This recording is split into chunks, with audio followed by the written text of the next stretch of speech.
Every now and again, a car manufacturer brings out a model that no one asked for.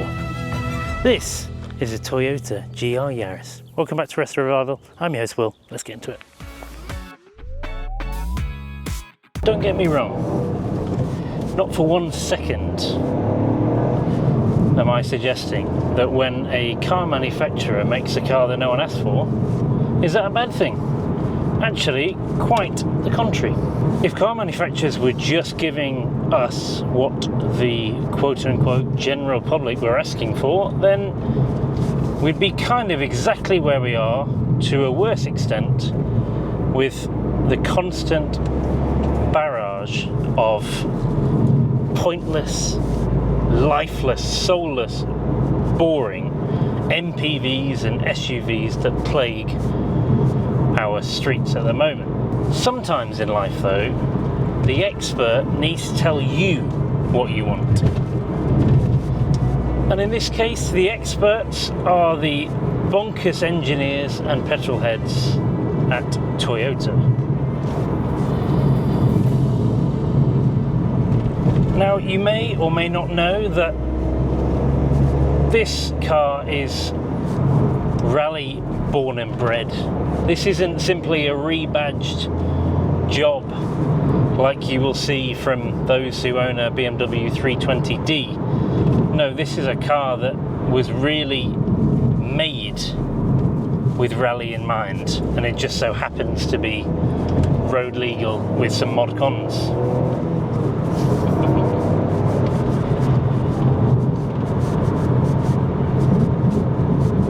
Now, this was purpose built. And I have to say, from my perspective, it is so good to see a car brand bringing out new cars that are fun, that are not serious, that are not trying to please everyone with a bland bubble shape that is both raised in ride height and can be four-wheel drive and has a big boot for the family and tries to just appease everyone all at the same time. This is fun. This is taking very clever engineering rally principles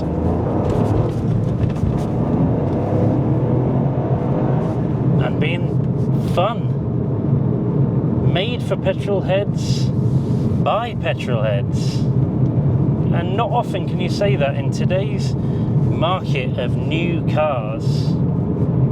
Do you see a car that is really made with fun in mind, driving enjoyment? It's a real welcome addition. I must say thank you to Peter for reaching out to me. Peter himself has only had this car for a couple of weeks, but he said, since you're in the Derbyshire area, do you want to come try it out? And I think this is the newest car I've ever drove. It's only on 470 miles.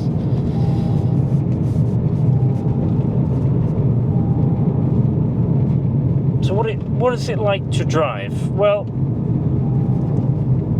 as you can imagine, with a lively 3-cylinder petrol engine and small proportions, again something which in today's car world everything seems to be getting bigger, heavier, bloatier.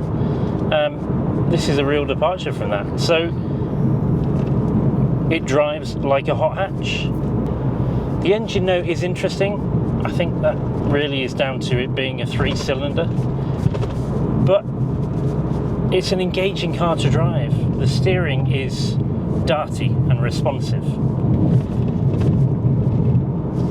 The gearbox has a really nice feel to it. It's quite short throw.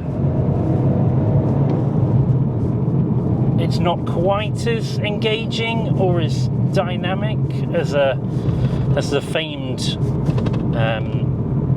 Mazda MX-5s, but it's got a really nice feel to it. And again, most cars nowadays are opting to get rid of the manual gearbox. So I'm here to celebrate it.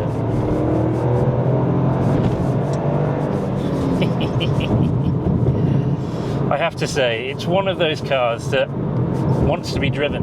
It's designed to be driven. It has a really engaging gauge cluster. The manual box and the throaty sounding 3-cylinder engine, it makes you want to drive it. It kind of makes you want to drive like a Yobbo.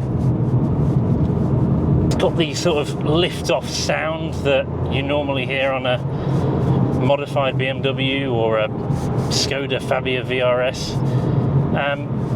And it does kind of bring out the child in you, and it's quite fun. Let's see if you can hear it.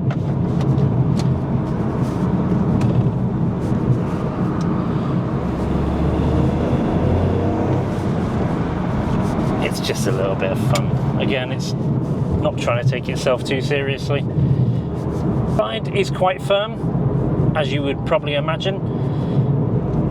It's not bone-shakingly firm. It's not uncomfortable. In certain cars, you'd be trying to avoid potholes.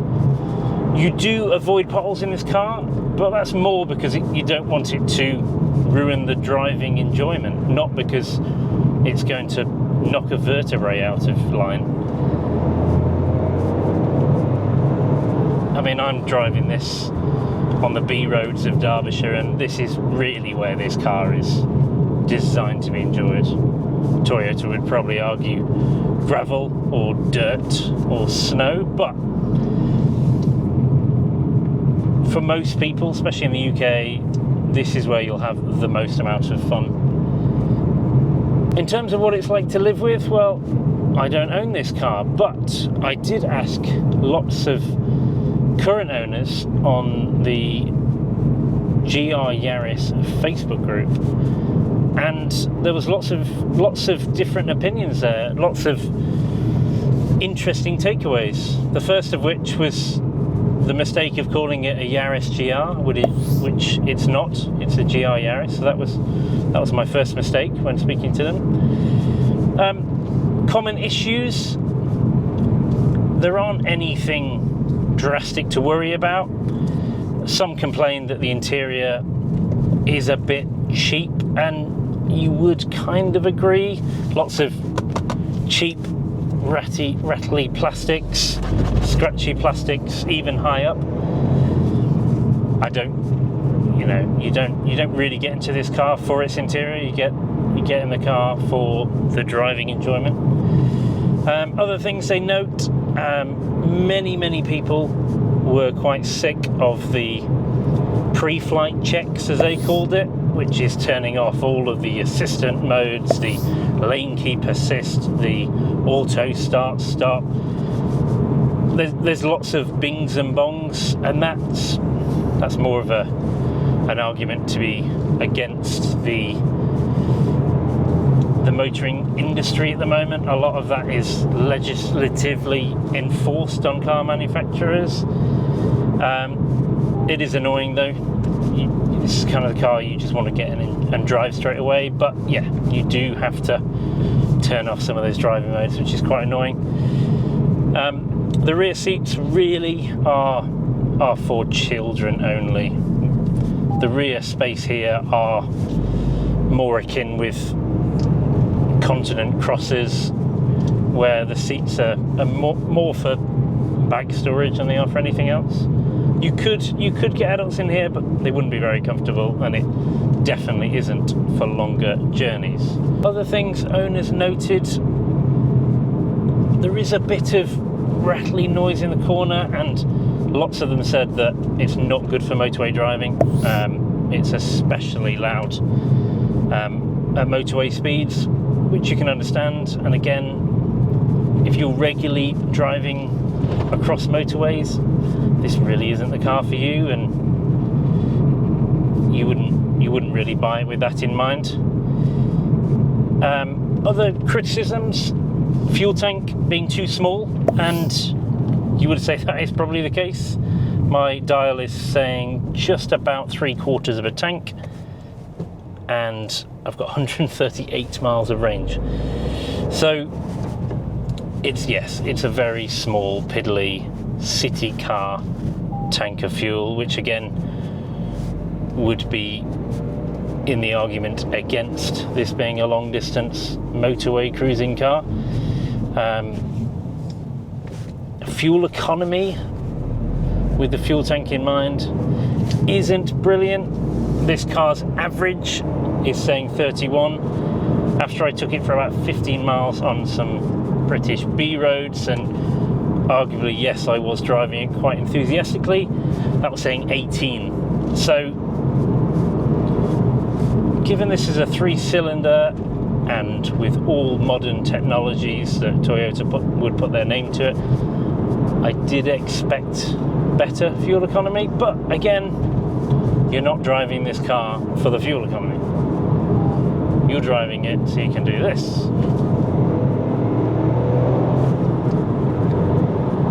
And that kind of goes in the face of fuel economy.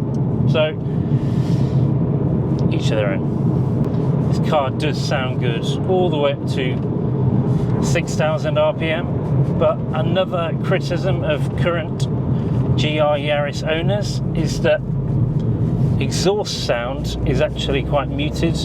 Many have gone to the step of adding new exhausts.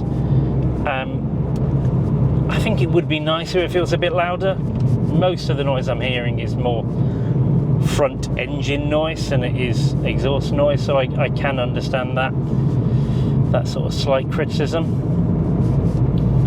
Most owners you will speak to will mention that the seats generally don't have enough adjustment and are quite annoying.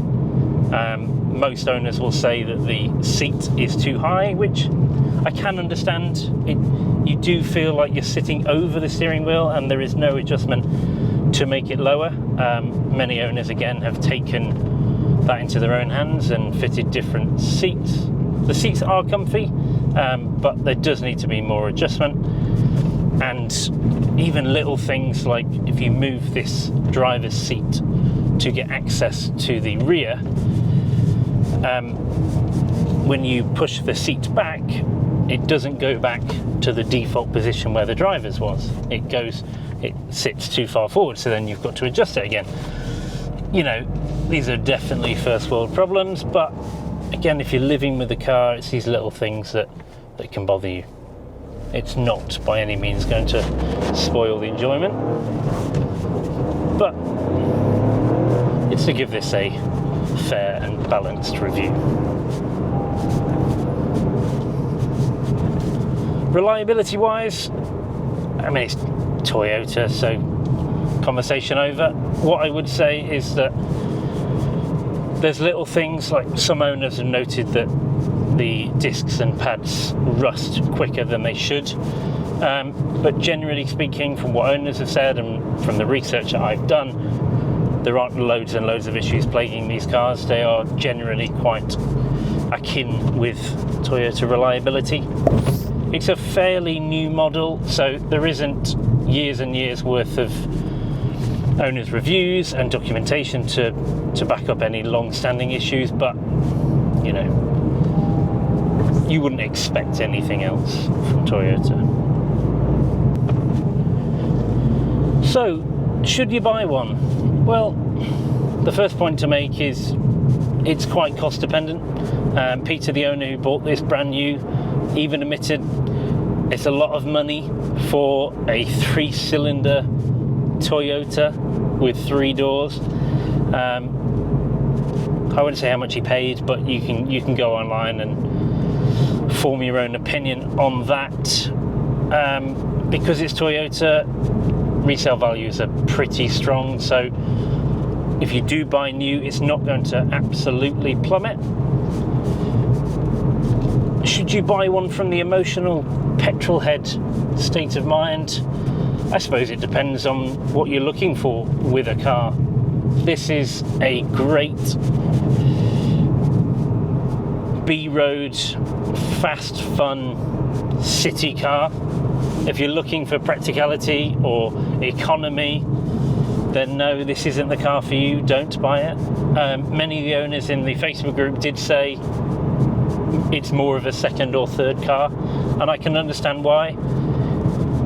If you're looking at a fun car which will get you from A to B, you don't have a big family, you don't need to be travelling these long distances on motorways, then I think for a lot of people this is a really good option. It looks cool, it's different enough from, you know, the Golf Rs and Audi S3s for you to make a bit more of a statement about who you are and what you're interested in. Cost is probably the biggest prohibitor right now for most people. I can't imagine insurance will be that much of an issue. Tax is not an issue with it being such a modern car, so it's fun. It makes you want to go out driving in it. That's what I would absolutely say.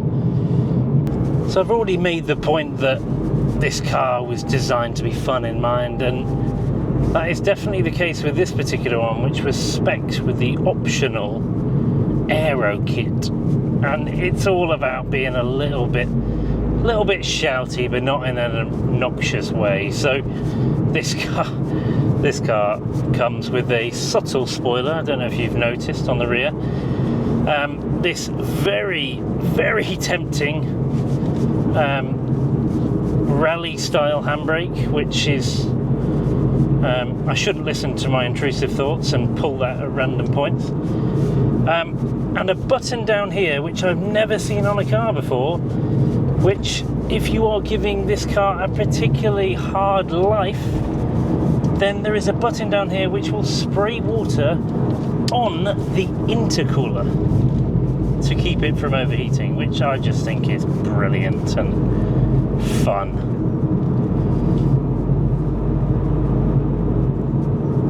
If I haven't made the point that this car is engaging to drive, then maybe the fact that I lost the GoPro on the front of my car during filming and I didn't notice, that will go some way to explaining that yeah, when you drive in the GR Yaris, you tend to be focused on the car. So now I've got to drive around the Derbyshire countryside and look for a GoPro that's fallen off a car for the second time in this channel's life. Yeah, if that doesn't make the point, I'm not sure what will. But if you've enjoyed today's video, then thanks for making it to the end. If you want to see more videos like this, or some of the other owner interviews I do with cool, rare and interesting cars, then please subscribe, and I'll see you next time. Cheers.